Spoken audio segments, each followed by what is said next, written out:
তোমরা কি ভাবছো সকাল সকাল একবারে রান্নাঘরে নিশ্চয়ই কোনো ব্যাপার আছে? তো অবশ্যই আছে, বলবো দাঁড়াও। সো হ্যালো এভরিওয়ান, আমি পাপিয়া। তোমরা সবাই কেমন আছো? তো দিনটা হলো 12ই মে, আমাদের সেকেন্ড রেজিস্ট্রি ম্যারেজ অ্যান্ড আশীর্বাদ অ্যানিভার্সারি। তোমাদের দাদাভাই বাড়িতেই ছিল। তো আমাদের তার পরদিন একটা পুজো ছিল, তাই সেহেতু সেদিন আমাদের নিরামিষ মানে মেনু ছিল, নিরামিষের মধ্যে তো ছিল কিছু কিছু রান্না হয়েছিল, সেগুলো তোমাদের সাথে অবশ্যই শেয়ার করবো। আর দিনটা কীভাবে কাটালাম সেটাও তোমাদের সাথে শেয়ার করব। তো দেখো সকাল সকাল উঠে পুরো ফ্রেশ হয়ে চলে এসেছি একদম রান্নাঘরে। ফার্স্টে হচ্ছে সকালে জলখাবারের জন্য হচ্ছে বেগনি আর পেঁয়াজি মুড়ি খাওয়া হবে, তো সেই কারণে তো আমাদের এইদিকে সকালবেলায় বেশিরভাগ মুড়ি খাই, তো সেহেতু মুড়ি খাবো, তো সেই জন্য তো দেখো এদিকে বেসনটা মাখিয়ে নিয়েছি। তো তারপরে বেগনিগুলো তো ভেজে নিলাম। তো তারপরে দেখো আমি খেতে বসে পড়েছি। তো মুড়ি খেতে কার কার ভালো লাগে অবশ্যই কিন্তু কমেন্ট করে জানাবে। তারপরে দেখো একদম রান্না বান্না চলে এসেছি, সমস্ত কিছু কেটে বেটে একদম ধুয়ে রেডি করে নিয়েছি। কারণ কি জানো তো, আমার রান্না করতে করতে কাটতে বাটতে খুব অসুবিধা হয়, সেজন্য আমি ফার্স্টে কেটে বেটে একদম রেডি করে নিই, তারপরে শুরু করি রান্না। কারণ খুব তাড়াতাড়ি করতে পারি, তাছাড়া আমার অনেক লেট হয়ে যায়। তো দেখো এদিকে পনিরটাও পিস পিস করে কেটে নিয়েছি। দই, কাজু, কিশমিশ, ক্যাপসিকাম, গাজর, সমস্ত মশলা সমস্ত কিছু, তার সাথে হবে পটল ভাজা, ডাল, পনির আর ফ্রাইড রাইস। তো একদম নিরামিষ রান্না বলতে পারো। তো সেই হিসাবে তেমন কিছু করতে পারিনি, মানে চিকেন বলো বা মাটন বা এসব কোনো কিছু ছিল না, যেহেতু কালকে আমাদের পুজো আছে। তো মাঝে মাঝে কিন্তু নিরামিষ খেতেও ভালো লাগে। আমরা নিরামিষ খুব কমই খাই, তো আমার মাঝে মধ্যে দু একদিন ভালো লাগে, যে ভালো লাগে না এরকম না। আর আমি কিন্তু পনির খেতে ভীষণ ভালোবাসি। তো দেখো পনির ফার্স্টে পনিরগুলো আমি অল্প আঁচে ভেজে নিচ্ছিলাম। পনির যখন আমরা রান্না করব সবসময় পনিরটাকে হালকা তাপে ভাজবো, কিন্তু মানে গ্যাসটাকে কমিয়ে দেবো। তো দেখো পনির ভাজা মোটামুটি হয়ে গেছে। তারপরে ক্যাপসিকাম ভেজে নিচ্ছি। আর ক্যাপসিকামটা কিন্তু ভাজতে একটু সময় লাগে, মানে একটু সময় নিয়ে তোমাকে ভাজতে হবে। আর গ্যাসের ওভেন কিন্তু খুব মানে বাড়ানো যাবে না, হালকা আঁচে ভাজতে হবে। তো দেখো আস্তে আস্তে আমি ক্যাপসিকামগুলো ভেজে নিচ্ছি।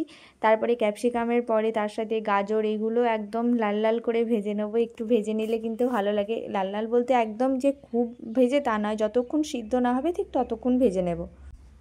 আর পনির, ফ্রাইড রাইস এইগুলো কার কার খেতে ভালো লাগে অবশ্যই কিন্তু কমেন্ট করে জানাবে। তো আমার ভালো লাগে, মানে ভীষণ ভালোবাসি এরকম না, কিন্তু ভালোবাসি, এমনি মাঝে মধ্যে খেতে ভালো লাগে।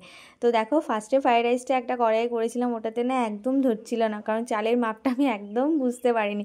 মানে কি বলো তো, মানে রান্না করতে জানি বাট ঠিকঠাক মাপ নিতে পারি না, তো এটাই হচ্ছে। তো সেই জন্য আমাকে আবার জায়গাটা চেঞ্জ করতে হয়েছে। তো দেখো একটা বাটির মতো পেয়েছি, আমি ওখানেই করছি।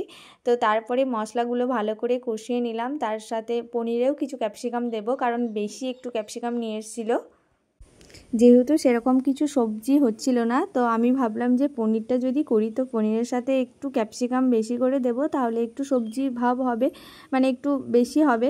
তো সেই হিসাবে একটু ক্যাপসিকাম দিয়েছিলাম। তারপরে দেখো একদম টক দই সব কিছু দিয়ে দিলাম।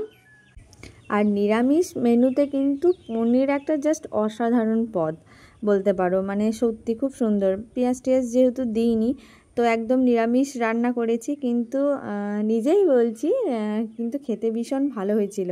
তারপর দেখো পনিরটাকে ভেজে একটু গরম জলে ভিজিয়ে রেখেছিলাম। এর ফলে কি হয় বলো তো, পনিরটা কিন্তু একদম সফট হয়ে থাকে, নরম, আর খুব ভালো লাগে খেতে। ভেজে রাখার পরে তুমি যদি শুধু ভেজে রাখো না, তাহলে কিন্তু একটু শক্ত হয়ে যায়। তুমি ভাজার পরে যখন ঠান্ডা হয়ে যাবে, তারপরে একটু গরম জলে, হালকা উষ্ণ গরম জলে পনিরটাকে ভিজিয়ে রাখবে, তাহলে পনিরটা খুব সফট হয় আর খেতেও ভীষণ ভালো লাগে। তো তোমাদের দাদাভাইও ভীষণ পনির খেতে ভালোবাসে, আমিও ভালোবাসি, মোটামুটি আমরা সবাই ভালোবাসি।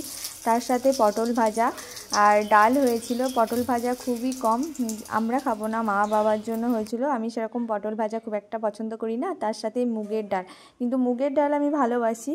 মানে মুগের ডাল বলো, সাদা ভাত, মাছের ঝোল, এগুলো তো বাঙালির প্রিয় খাবার, ভালো লাগবে না এরকম কোনো কথা নেই, সব বাঙালিই ভালোবাসে। তো আমারও ভীষণ ভালো লাগে। তো তারপরে তোমাদের দাদাভাইকে একদম খেতে দিয়ে দিয়েছি, আমিও বসে পড়েছি। আর তার সাথে স্যালাড ছিল, আমি ওকে জিজ্ঞাসা করলাম যে তুমি কি পটল ভাজা খাবে? ও বললো হ্যাঁ খাবো, দাও। তাও সেই জন্য ওকে দুটো দিয়েছি, কিন্তু ফার্স্টে কথা ছিল আমরা পটল ভাজা খাবো না। তো যাই হোক খাবো বলেছে, আর আমি একটা নিয়েছি, ও নিল বলে আমিও একটা নিয়েছি। তো আমরা খাওয়া দাওয়া করি। তার সাথে তোমাদেরকে একটা কথা বলি, যদি আমার ভিডিও ভালো লাগে অবশ্যই লাইক কমেন্ট শেয়ার করো, আর আমার ইউটিউব চ্যানেলটাকে একটু ঝটপট সাবস্ক্রাইব করে রেখো, আমি যেন খুব তাড়াতাড়ি অনেক দূর এগিয়ে যাই। আর তোমাদের সাপোর্ট আমার একান্তই প্রয়োজন, তো অবশ্যই কিন্তু তোমরা আমার পাশে থেকো। তারপরে দেখো ফ্লিপকার্টে আমার একটা পার্সেল ছিল। আমি একটা মোবাইল স্ট্যান্ড মানে ভিডিও করার জন্য একটা স্ট্যান্ড অর্ডার দিয়েছিলাম, কারণ আমার আগের স্ট্যান্ডটা একটু ভেঙে গেছিলো, তো সেই জন্য আমি স্ট্যান্ডটা অর্ডার দিয়েছিলাম। বাট স্ট্যান্ডটা অর্ডার দিয়েও একটা প্রবলেম হয়েছে, আমি কখনো কোনো জিনিস কিনেছি এরকম খুব খারাপ হয়নি। তো স্ট্যান্ডটা এনেছিলাম যেখানে মোবাইলটাকে আটকে রাখা হয়, সেই লকটা কিন্তু একদম ভাঙা ছিল, মানে আমি বুঝতেই পারিনি জানো তো। মানে আমি দুদিন ইউজও করিনি, জাস্ট দেখে রেখে দিয়েছিলাম, আর ওটা প্যাকেটের মধ্যে ভরা ছিল। তারপরে বুঝতে পারলাম যে ওটা সমস্যা আছে, তারপরে আমি যেহেতু রিটার্ন করব বা এক্সচেঞ্জ করব, দেখা যাক কি হয়। তো আজকের মতো আমার ভিডিওটা আমি এখানেই শেষ করছি, দেখা হবে নেক্সট কোনো ব্লগে। ততক্ষণ তোমরা ভালো থেকো, টাটা বাই। আর তোমরা কিন্তু অবশ্যই চ্যানেলটাকে সাবস্ক্রাইব করো।